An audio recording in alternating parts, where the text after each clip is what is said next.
ఒకరోజు ఒక అమ్మాయి నా దగ్గర వచ్చి ఇలా చెప్పింది. "అక్క, నేను అందరినీ నా వాళ్ళు అనుకుంటాను.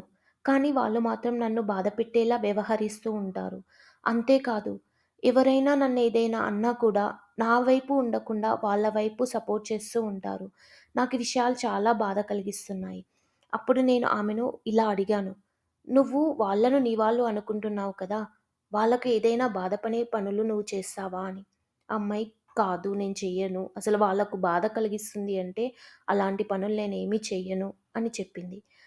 అప్పుడు నేను చెప్పాను, "నువ్వు ఆలోచించే విధానం మార్చుకోవాలి. ఎందుకంటే, వాళ్ళు నిన్ను పరాయి వాళ్ళలా చూస్తున్నారు. అందుకే నిన్ను బాధ పెడుతున్నారు.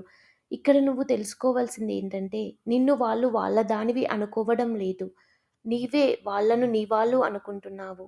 అందుకే మార్పు వాళ్ళలో కాదు, నీలో రావాలి. ఎవరిని నువ్వు నీ వాళ్ళు అనుకోవాలో, ఎవరిని నీ వాళ్ళు కాదు అనుకోవాలో నువ్వే తెలుసుకోవాలి."